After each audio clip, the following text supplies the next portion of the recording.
Que são 2 milênios, Senhor, no relógio da eternidade. As palavras de Emmanuel são ideais para traduzir a história que se repete a cada dia. Há 2000 anos, a inveja já existia. Corrupção, sequestros, adultério, assassinatos, vingança, chantagens e ganância já faziam parte da mente humana há 2000 anos. A partir de hoje, você vai comprovar na alma que a história dos desafios humanos se repete desde as eras mais remotas. Será testemunha de que a vida material nada mais é do que uma passagem, um portão de entrada para abrigar dentro de si a maior esperança que existe. Uma força interior chamada fé. Veja com os ouvidos, ouça com o coração. Aqui começa uma história antiga, mas verdadeira. Triste, mas humana. Longa, mas com ensinamentos que vão tocar sua mente a cada dia. Voltaremos a uma das épocas mais fascinantes da humanidade. A Roma antiga, dos monumentos grandiosos, das expressões políticas que fizeram escola no mundo, do poder imperial, detentor da fortuna e da inteligência. Voltaremos 20 séculos. Passearemos nossa visão interior pelas construções elegantes das colinas da vaidade. Veremos na alma os velhos aquedutos, os mármores sagrados, as termas que abrigavam todo tipo de perversão humana. Por outro lado, estarão presentes também as multidões miseráveis das ruas, à espera de esmolas da nobreza para buscarem no poço do egoísmo um pouco de alimento para seus frágeis corpos. Das escalas mais humildes aos palácios mais fartos, porém, existia um respeito profundo ao império fundado por Augusto, que vivia em luta constante pelo poder nesta grande Babel do pecado. Um lugar corroído pela ganância dos homens, mas que recebeu um castigo supremo. Um terremoto de mudanças cruéis, ruínas que transformaram o luxo em pobreza, os circos em lágrimas, os senhores mais ricos em escravos da miséria. Mas voltemos ao início. Ainda no Império de Augusto, onde a hereditariedade nobre de um homem garantia a si e a sua família condições totais de conforto, riqueza e posição social. Estamos no ano de 31. Aqui começa a saga espiritual de Públio Lentulus, um senador romano que viveu todos os obstáculos da estrada da vida. Um ser que teve o privilégio de passar por este mundo e conversar pessoalmente, mesmo por apenas alguns minutos, com alguém muito especial.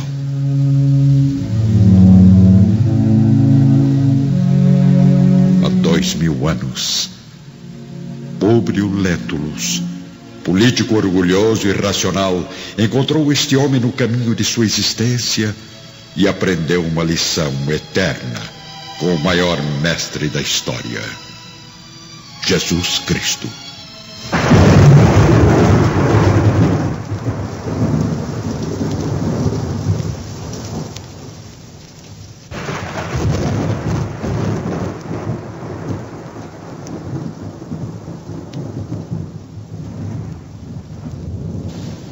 Venha comigo.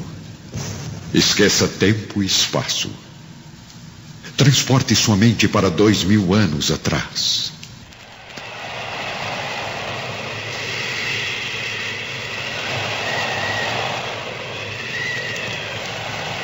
Estamos agora em Roma, num belo anoitecer, ameaçado apenas por algumas nuvens escuras no horizonte.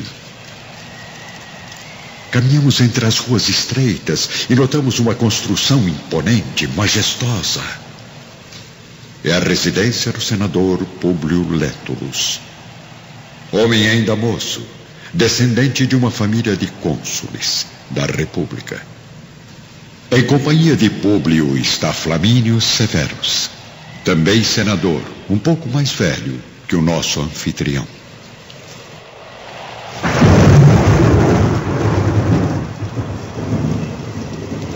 Meu amigo Públio, a situação requer muito cuidado. Você realmente já levou Flavinha a todos os médicos de Roma? Infelizmente, Flamínio. Eu não sei mais o que fazer. Já recorri a todos os recursos e os médicos dizem sempre a mesma coisa. A doença da minha filhinha é incurável. Não é possível. Não pode ser. Lepra. É isso que a pobre criança tem. Culpa desses escravos imundos infectados que circulam em nosso ambiente. Você anda muito preocupado, Públio. E isso está se transformando em revolta, meu amigo. Pense a respeito de uma longa viagem de férias a um lugar tranquilo. Um passeio assim vai fazer bem ao seu ânimo e até Flavinha, respirando novos ares, talvez tenha melhoras de saúde. Talvez, Flamínio, talvez. Mas mudemos de assunto. Como estão os seus filhos? Cada vez maiores. Plínio é um garotão forte e genioso como o avô. Agripa já é mais calmo, né? Introspectivo. Você já sabe, hein? Os dois são futuros pretendentes à mão da Flavinha. Só depende da sua aprovação, é claro. Aprovar eu aprovo, meu amigo. Se a pobre menina conseguir sair viva desse pesadelo.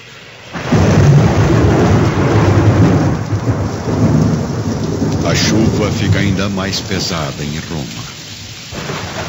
Públio e Flamínio se dirigem ao ambiente acolhedor da biblioteca do palácio. Eu não perco as esperanças no restabelecimento da menina.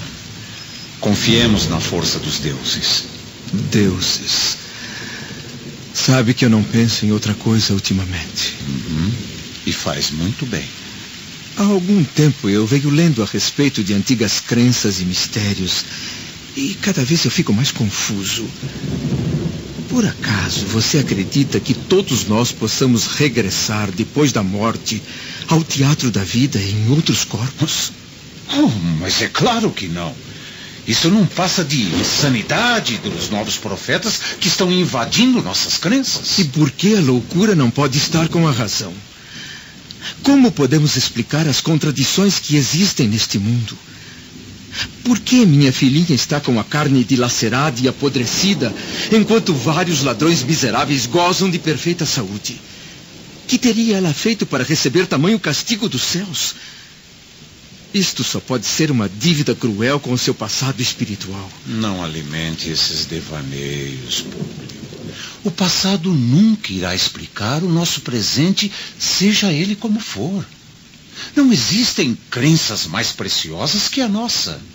O culto infinito ao poder dos antepassados. Sem dúvida, Flamínio, mas minhas dúvidas não dizem respeito somente à Flavinha. Há várias noites eu tenho sido torturado por um sonho incompreensível. Um sonho? Mas o que está acontecendo com o Públio Lentulus, racionalista e frio que conheço há tantos anos? Não sei. Mas eu sinto que essa pergunta está muito próxima de ser respondida. Através de outro sonho? Não. Através de uma força suprema que vai mudar nossas vidas. Públio Lentulus respondeu à pergunta do amigo mergulhado em profundas dúvidas. Mas, ao mesmo tempo, certo de que seu sonho era muito mais que uma simples fantasia.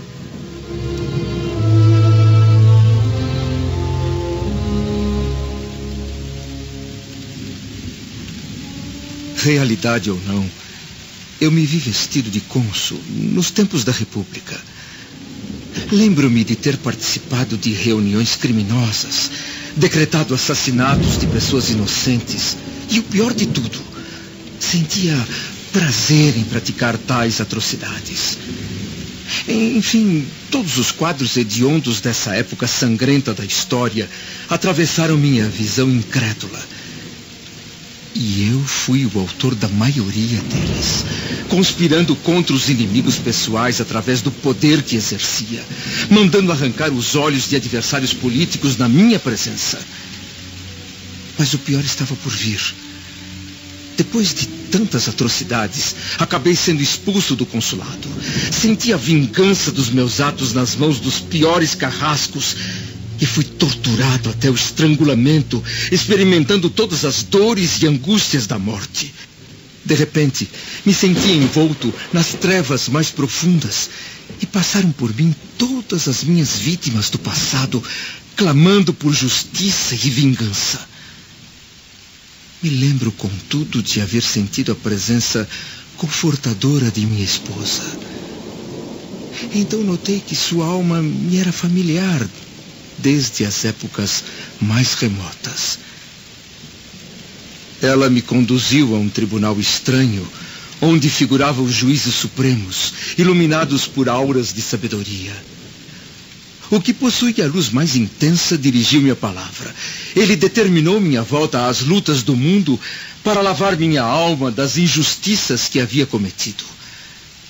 Previu muitas dificuldades e desafios que trariam a regeneração eterna e que viria somente através da renúncia e da humildade. Eu voltaria ao mundo com saúde, riqueza e posição social, mas haveria de desprezar toda a fortuna e todos os valores em troca do perdão supremo. E depois, o que mais você viu? Uma legião de almas límpidas e graciosas me envolveu num sopro de beleza, confortando meu coração com seus sorrisos bondosos. Aos poucos eu senti o meu corpo flutuar. Estava regressando à terra. Observei Roma, que já havia mudado bastante, agora com novas construções que meus olhos jamais haviam visto antes. Tive a comoção de olhar meu pai ainda jovem, estudando os processos do Senado exatamente como fazemos hoje. Então eu senti uma angústia profunda, uma vertigem inexplicável. Despertei com febre alta, como se um terremoto houvesse atingido a minha alma. Isso tem alguma explicação ou será pura fantasia, meu amigo? Explicação? Sim. É claro que o que acabou de narrar não pode passar de um simples sonho. E isso para nós é uma grande ameaça. Afinal, a imaginação é inimiga de nossas atribuições práticas de senadores. Lembre-se que, por sonharem demais, os atenienses mais prósperos se transformaram em míseros escravos. Além disso, caro Públio, seria justo renunciar a seu amor próprio e à posição da sua família, levado somente por essas fantasias? É lógico, Flamínio. Um simples sonho não pode dar margem a tantas dúvidas em minha vida. Mas a verdade é que você não sabe nem a metade. Não? Mas como não? O que você quer dizer com isso, Públio? Venha comigo.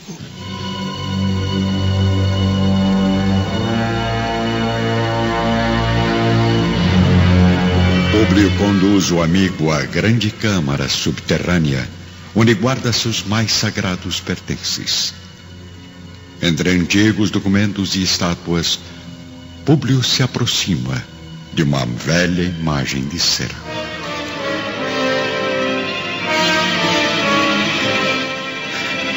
Reconhece? Sim. Trata-se de seu bisavô paterno, estrangulado há quase um século durante violenta revolução. Públio Lentulus Sura. Assassinado há exatamente 94 anos. Agora, repare bem nos traços da estátua. Veja a semelhança que existe entre o pai de meu avô e eu. Não estaria aqui a resposta para este meu sonho indecifrável?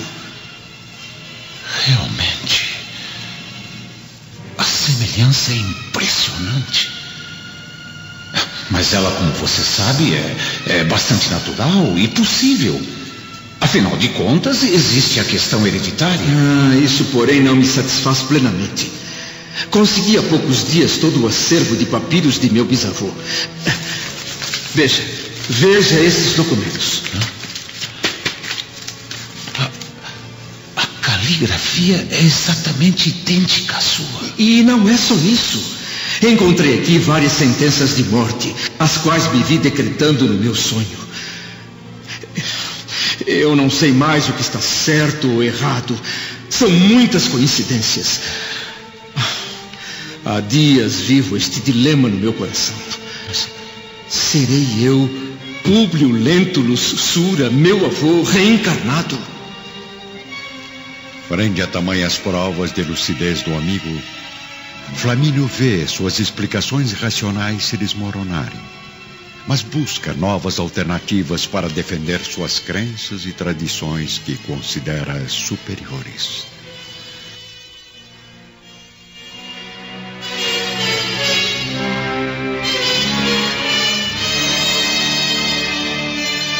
Bem, meu amigo, em relação ao que acabei de ouvir, eu só posso concordar com esses acontecimentos impressionantes. Mas não podemos arriscar nossas responsabilidades no rumo incerto de conclusões precipitadas. Mesmo crendo na verdade do que acabou de dizer, eu não acredito que devamos mergulhar nossas dúvidas nesses pensamentos misteriosos e pouco práticos. Além disso, recomendo não estender esse assunto além do nosso círculo fraterno, pois a grande maioria de seus adversários políticos usaria isso contra você, não se esqueça. Novamente, o aconselho a tirar uns dias de descanso. Poderia passar algum tempo na Palestina com a família. Você esqueceria o tumulto da civilização, regressando mais tarde ao trabalho com novas energias. A ideia me parece muito boa, pois mas então, Lívia não está em condições de fazer uma viagem tão longa e cansativa. Por quê? Aguardamos para breve a chegada de nosso segundo filho. Oh, mas que ótima notícia! Por que você não me disse antes? Bem, porque... Ótimo. E para quando espera essa criança? Aproximadamente 6 meses. Então está combinado. Irá para a Judéia exatamente daqui a 1 ano. Meus amigos se despedem felizes pelo diálogo proveitoso e agradável. Mas Públio, ao se ver sozinho ao lado da imagem de seu antepassado, não consegue esquecer o sonho, as dúvidas, as contradições e os pensamentos que o perseguem. Na varanda do palácio, sob o luar intenso que se forma após a chuva passageira, ele observa sua cidade gloriosa e vê no horizonte da própria mente uma tristeza inexplicável. Uma onda orgulhosa impede suas lágrimas de transbordar. Mas seu coração sensível e angustiado bate mais forte no ritmo das mudanças que estão por invadir sua vida.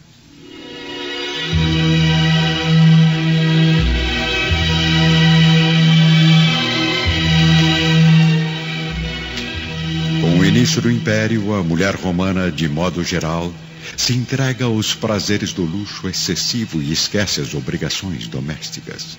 Mas existem ainda aquelas que se orgulham das boas e velhas virtudes familiares. As esposas de Públio e Flamínio pertencem ao segundo grupo.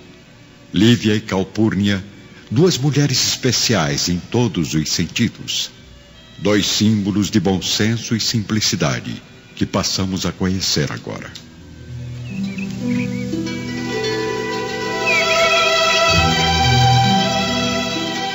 Só os deuses sabem como tenho vivido, desde a notícia de que a doença de Flavinha é incurável. Eu já tomei todas as providências, Calpurnia, para que a coitadinha fosse isolada do nosso círculo de relações, atendendo às exigências médicas sobre essa moléstia horrorosa. Mas quem disse que o mal não tem cura? Lembre-se de que a ciência dos homens também pode falhar. Eu já perdi as esperanças. Há 3 anos, Plínio e Agripa adoeceram misteriosamente. Os médicos previram apenas alguns meses de vida aos meus 2 filhos. Mas eu não me entreguei. As palavras da razão não. Eu orei dia e noite, pedindo a proteção aos deuses. E aqui estão os meus 2 maiores orgulhos, cada vez mais saudáveis e fortes. Eu não sei. Eu não consigo acreditar em mais nada. Não desanime, Lívia. Faça essa viagem com seu marido e sua filha. Algo me diz que isso trará bons resultados. Ai, assim espero. Públio deseja que nos mudemos por uns tempos para a residência de seu tio Sálvio, em Jerusalém. Mesmo sendo um lugar muito distante, ele acredita que o esforço dessa viagem cansativa será recompensado pela melhora de nossa filhinha. Sinto ter de dizer, Lívia, mas você precisa estar preparada para o desafio que irá enfrentar nessa nova cidade. Nossa! Quanto mistério, minha amiga! Em Jerusalém, você vai encontrar pessoas de costumes bem diferentes dos nossos. Gente interesseira, perigosa e, mais do que isso, vingativa. Mas Sálvio Lentulus sempre foi um homem importante, bem relacionado. O tio de meu marido não iria nos colocar em contato com esse tipo de pessoas. Pior que isso, a mulher dele é esse tipo de pessoa.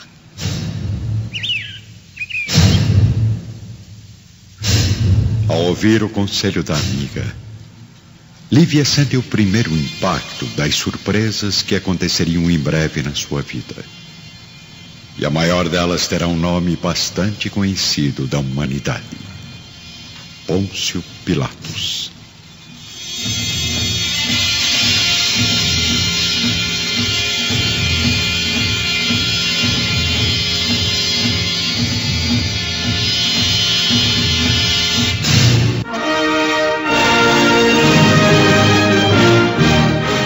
Participam da radiofonização do romance há 2000 anos, os atores: Jesus Cristo, Armando Tiraboschi. Narrador, Araquém Saldanha. Públio Lentulus, Ézio Ramos. Flamínio Severus, João Paulo Ramalho. Lívia Lentulus, Arlete Montenegro. Flávia Lentulus, Denise Simoneto. Calpurnia Severus, Yara Lins. Plínio Severus, Nelson Batista. Agripa Severus, Wendel Bezerra. Sálvio Lentulus, César Montes Claros. Fúvia Lentulus, Gilmara Sanches. Pôncio Pilatos, Aldo César. Saúde Gioras, Orlando Vigiane Filho. André de Gioras, Walter Breda. Sulpício Tarquínios, Jorge Barcelos. Cláudia Pilatos, Maria Clara Fernandes. Ana, Líria Marçal. Simeão, Eleu Salvador. Semele, Fernanda Guerra. Aurélia Lentulus, Neuza Azevedo. Araches, Carlos Silveira. E ainda Dirceu Kapuchinski, Paulo Wolff, Gonzaga Pedrosa, Nível Diegues, Iguatemi Costa Pinto, Sérgio Carvalho, Paulo Almeida, Hermano Tiago, Gilda Vandenbrande, César Leitão, Luiz Antônio, Alberto Amorim e Celso Batista. Adaptação para o rádio, Paulo César Jordão Figueiredo. Técnico de gravação, Edson Caetano. Sonoplastia, Dirceu Kapuchinski e Eduardo Profeta. Técnicos de montagem, Luciano e Eduardo Profeta. Direção de estúdio, Ézio Ramos. Direção geral, Paulo Figueiredo. Os direitos autorais sobre a obra literária há 2000 anos, Romance de Emmanuel, psicografado por Francisco Cândido Xavier, pertencem à Federação Espírita Brasileira, que gentilmente autorizou sua radiofonização.